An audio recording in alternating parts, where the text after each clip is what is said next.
നമസ്കാരം, ഞാൻ രമേഷ് ഗോപാൽ, തനിമ എക്സ്ക്ലൂസീവ്. ലോക്സഭാ തിരഞ്ഞെടുപ്പ് ഫലം വരുമ്പോൾ കേരളത്തിലെ രാഷ്ട്രീയ സാഹചര്യം മൊത്തം മാറുമെന്ന് BJP ദേശീയ നിർവാഹക സമിതി അംഗം പി കൃഷ്ണദാസ്. LDFിലെയും UDFിലെയും പ്രമുഖരായ നേതാക്കൾ NDAയുടെ ഭാഗമാകുന്ന കാഴ്ച അതിവിദൂരമല്ലെന്നും കൃഷ്ണദാസ് മാധ്യമപ്രവർത്തകരോട് പറഞ്ഞു. 18ാം ലോക്സഭാ തെരഞ്ഞെടുപ്പിൽ കേരളത്തിലെ നിരവധി മണ്ഡലങ്ങളിൽ ദേശീയ ജനാധിപത്യ സഖ്യം വിജയിക്കും. അതിൽ ആറ്റിങ്ങൽ തിരുവനന്തപുരം ലോക്സഭാ മണ്ഡലത്തിൽ BJPയുടെ NDAയുടെ വിജയം 100% സുനിശ്ചിതമാണ്.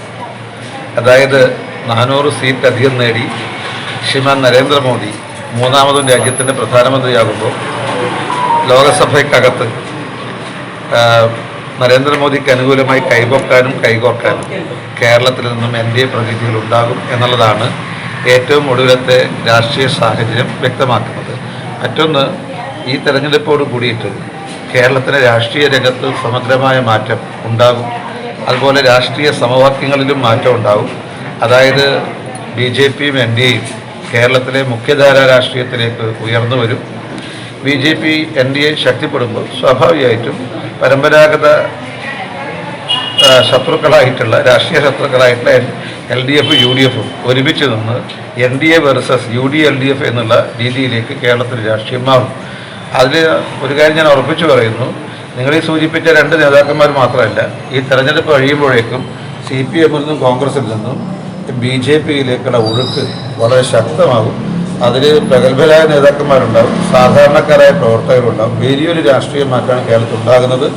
ദേശീയ തലത്തിലുള്ള രാഷ്ട്രീയ മാറ്റത്തിനോട് ചേർന്ന് നിന്നുകൊണ്ട് മോദിയുടെ ഗ്യാരണ്ടിയോടൊപ്പം നിൽക്കുന്ന മറ്റ് ഇന്ത്യയിൽ ബഹുഭൂരിപക്ഷ സംസ്ഥാനങ്ങളോടൊപ്പം കേരളവും ചേർന്ന് നിൽക്കും എന്നുള്ളതായിരിക്കും ഈ തെരഞ്ഞെടുപ്പിന് ശേഷം ഉണ്ടാകാൻ പോകുന്ന വലിയ രാഷ്ട്രീയ മാറ്റം എന്ന് പറയുന്നത്. കമ്മ്യൂണിസ്റ്റ് പാർട്ടിക്കും കോൺഗ്രസിനും മറ്റു പാർട്ടികൾക്കുമായി BJPയുടെ വാതിൽ തുറന്നു കിടക്കുകയാണെന്നും കൃഷ്ണദാസ് കൂട്ടിച്ചേർത്തു.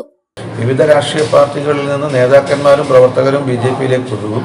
അതേപോലെ തന്നെ ഇപ്പോൾ കേരളത്തിൽ സ്വതന്ത്രമായി നിൽക്കുന്ന പല ഘടകകക്ഷികളും പല സംഘടനകളും NDAയോടൊപ്പം ചേർന്ന് നിൽക്കുന്ന ഒരു പുതിയ രാഷ്ട്രീയ ധ്രുവീകരണത്തിന് കേരളം സാക്ഷ്യം വഹിക്കാൻ വേണ്ടി പോവുകയാണ്. ഇനി ജൂൺ 4-ന് ശേഷം എല്ലാം ശുഭകരമായിട്ടുള്ള, കേരളത്തിന് ഗുണകരമായിട്ടുള്ള, കേരളത്തിലെ സാധാരണക്കാർക്ക് ഗുണകരമായിട്ടുള്ള വാർത്തകൾ കേൾക്കാൻ ഇടയാകും എന്നാണ് ഞങ്ങൾ പ്രതീക്ഷിക്കുന്നത്.